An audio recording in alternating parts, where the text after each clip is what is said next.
Halo, jumpa lagi dengan saya Asafio. Bagaimana kabar kalian sekarang? Kalian masih betah di rumah dan belajar, bukan? Tidak hanya sekedar tidur atau mungkin main game. Karena kita di rumah ini tujuannya untuk belajar secara online. Dan kalian bisa juga dengan melihat video-video saya untuk mengetahui tentang materi geografi khususnya. Nah, jika di video sebelumnya saya sudah membahas tentang teori-teori kependudukan, kalian bisa cek di video ini, di link ini. Nah, maka saya juga akan menjelaskan tentang faktor apa saja yang mempengaruhi pertumbuhan penduduk. Ada 3 faktor yang mempengaruhi pertumbuhan penduduk: kelahiran, kematian, dan juga migrasi.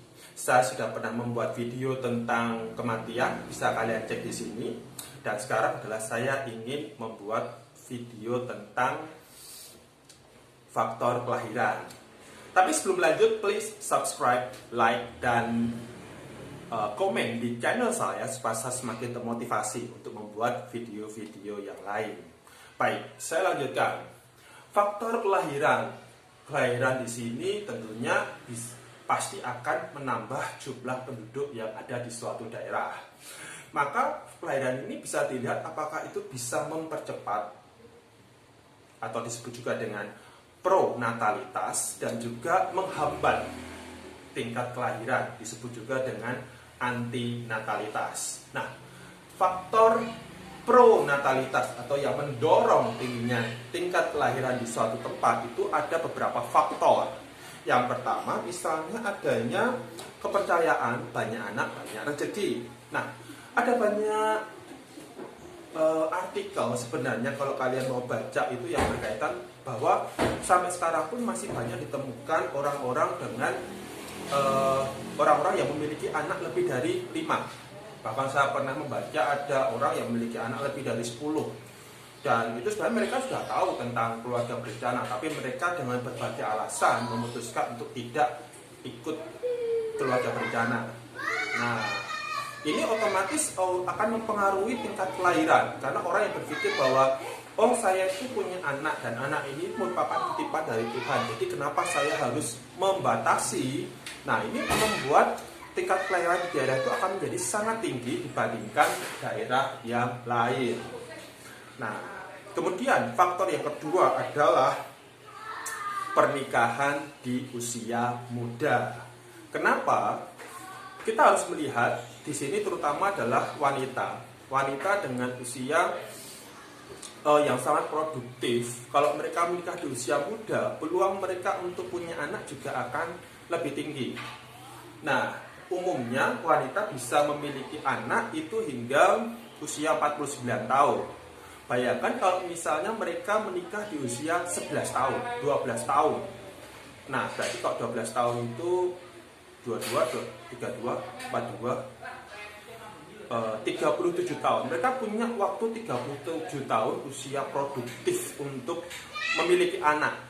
Jadi pasti tingkat kelahirannya juga akan tinggi sekali. Nah, kemudian faktor yang ketiga adalah adanya penilaian yang tinggi terhadap anak. Kok bisa? Karena anak ini dianggap sebagai penerus keluarga. Kalau dalam keluarga misalnya suami istri tidak punya anak, bayangkan pasti mereka akan khawatir siapa yang akan meneruskan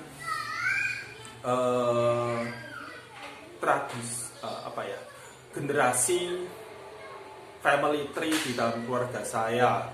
Atau misalnya anak ini juga merupakan sebagai sumber sumber tenaga kerja. Di sebagian tempat tertentu, anak-anak ini kalau sudah agak dewasa, mereka akan diminta untuk membantu orang tuanya bekerja. Ini berarti kan menjadi sumber tenaga kerja, pembantu orang tuanya. Kemudian juga anak itu merupakan aset orang tua di masa yang akan datang. Kayak namanya saya, kita semua kan pasti akan ada sampai usia tertentu tidak bisa bekerja lagi. Misal usia 55 tahun. Nah, atau 60 tahun. Kalau itu pegawai negeri 60 tahun. Kalau pegawai swasta 55 tahun sudah harus pensiun. Nah, setelah kita pensiun dan kita tidak bekerja, siapa yang akan memberi membiayai hidup kita, menopang hidup kita kalau bukan anak kita. Nah, kalau hanya punya anak satu atau dua, bayangkan kalau misalnya ya kalau anak kita itu ternyata cukup peduli dengan kita, tapi kok ternyata dua-duanya tidak ada yang peduli. Saya beberapa kali mendengar kasus seperti ini.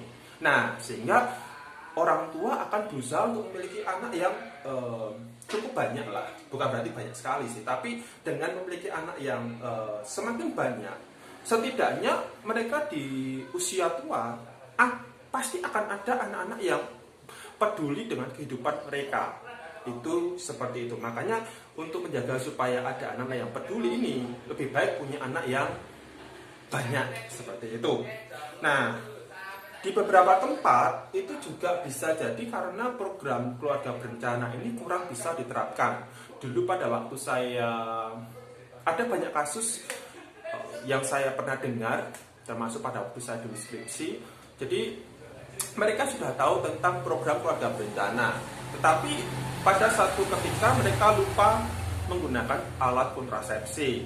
Nah, begitu mereka lupa menggunakan alat kontrasepsi, tidak diduga mereka hamil, ibu-ibu ini. Nah, ini otomatis mempengaruhi tingkat kelahiran di suatu tempat. Jadi di sini kita harus memahami tentang keluarga berencana yang baik dan cara untuk menerapkan program KB ini dengan sangat detail, dengan sangat teliti supaya tidak terjadi semacam kesalahan dalam menerapkannya, seperti contoh yang saya katakan tadi.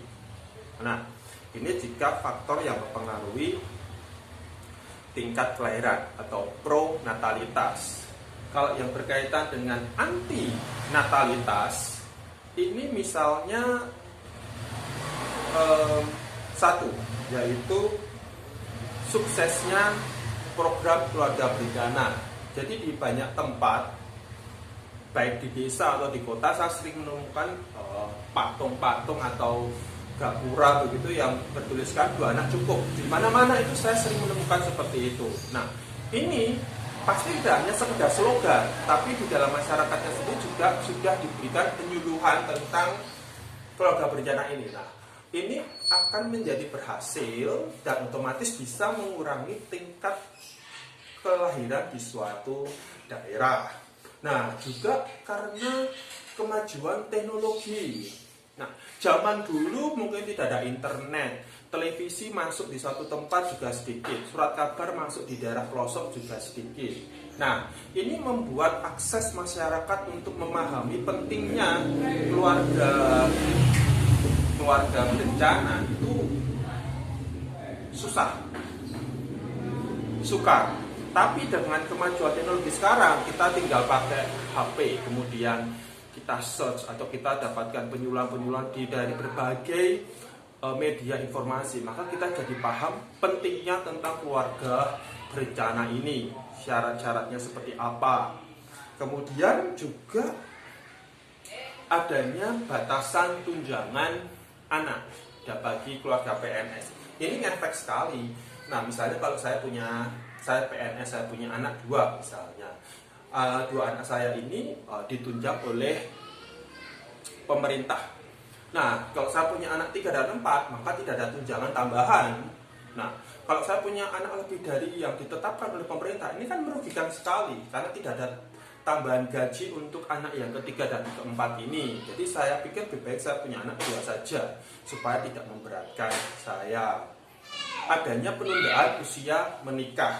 Nah, penundaan usia menikah ini itu bisa karena banyak faktor. Mungkin karena dari orang tua, kamu tuh jangan nikah terlalu cepat, ngapain? Kamu tuh banyak belajar, kamu menempuh sampai jenjang pendidikan yang lebih tinggi misalnya. Atau dari pihak sekolah sendiri, di banyak sekolah itu biasanya menerapkan mereka tidak akan mengizinkan siswa atau siswi itu hamil. Karena jika mereka menemukan murid mereka ada yang hamil, maka mereka akan minta siswi itu untuk mundur, untuk mengundurkan diri. Setahu saya seperti itu sih. Dan kebetulan memang saya hampir tidak pernah menemukan kasus siswi yang sudah hamil dan punya anak tapi masih sekolah di sekolah formal pada umumnya. Saya belum pernah menemukan seperti itu. Ini contoh sederhana bagaimana masyarakat meminta anak-anak mereka untuk tidak terburu-buru menikah. Itu seperti itu. Nah, kalau mereka tidak terburu-buru menikah, otomatis peluang untuk punya anak yang banyak ini juga akan sedikit. Kenapa? Nanti akan saya jelaskan lagi.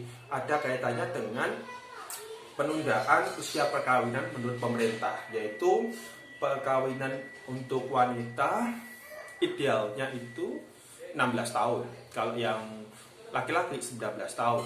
Ini sebanyak saya sempat membaca ada wacana supaya dinaikkan lagi, karena 16 tahun ini juga masih terlalu muda.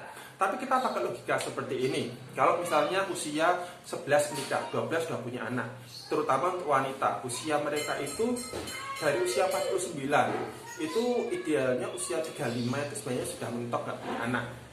Karena kalau sudah usia di atas 35 itu sudah terlalu tua, itu riskan untuk menikah.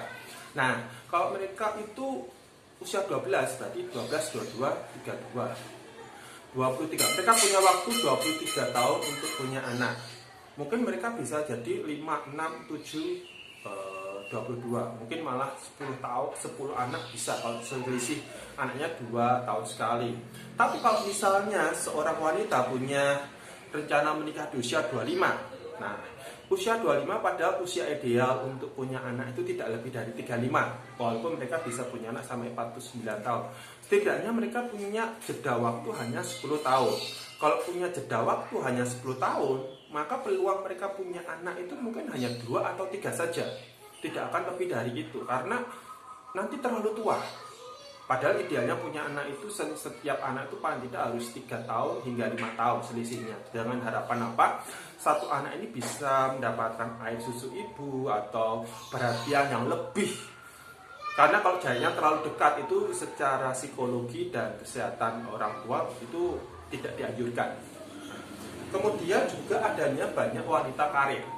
Wanita yang bekerja ini itu apa ya? Bagi mereka, kalau mereka punya anak yang terlalu banyak, itu bisa mengakibatkan karir mereka itu terhambat. Itu seperti itu. Saya sering baca kasus di Tiongkok ya. Jadi orang-orang yang sudah punya posisi tinggi, wanita, begitu mereka izin cuti untuk hamil atau untuk perawatan, begitu mereka balik, mereka tidak bisa menempati posisi yang sama karena sudah diisi oleh orang lain. Itu seperti itu, dan mereka harus kembali ke nol. Nah, intinya dengan wanita yang karir dan mereka itu fokus untuk bekerja, mendapatkan gaji, mendapatkan jabatan. Kalau mereka itu terlalu banyak anak, jangan-jangan mereka nanti akan disibukkan untuk urusan rumah tangga, urusan mengasuh anak. Bukan berarti itu nggak boleh sih, itu tetap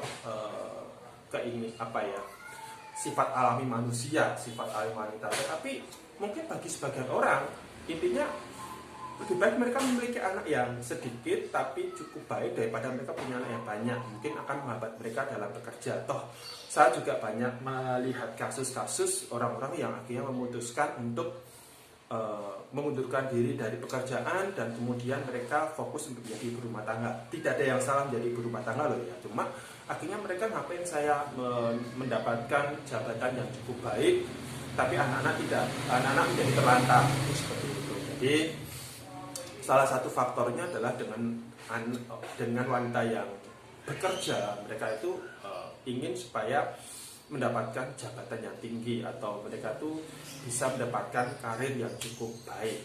Nah, kemudian juga ada lagi adanya perasaan malu kalau punya banyak anak. Nah, apakah ini ada? Ada. Saya pernah mendengarnya sendiri dari lingkungan sekitar saya. Jadi ada yang pernah malu karena di usia 40-an saat mereka berpikir untuk tidak akan punya anak, ternyata tanpa diduga mereka hamil dan ada perasaan, aduh saya sudah usia tua kok anak-anak saya sudah besar kok saya bisa punya anak lagi. Atau juga ada lagi perasaan malu karena anaknya sudah banyak tapi kok tambah-tambah terus. Nah itu juga terjadi. Nah sehingga itu bisa mempengaruhi orang. Waduh, saya itu sudah punya anak banyak, daripada nanti saya jadi bahan gosip, bahan kunjungan, dengan saya itu punya anak yang sedikit saja, terbatas saja. Jadi itu tidak akan merugikan, tapi bukan tidak akan merugikan, tapi intinya tidak akan menjadi bahan omongan orang. Itu seperti itu. Nah, ini merupakan faktor kelahiran. Sampai di sini kalian sudah jelas. Saya yakin kalian sudah cukup jelas, dan nantikan saya di video-video selanjutnya.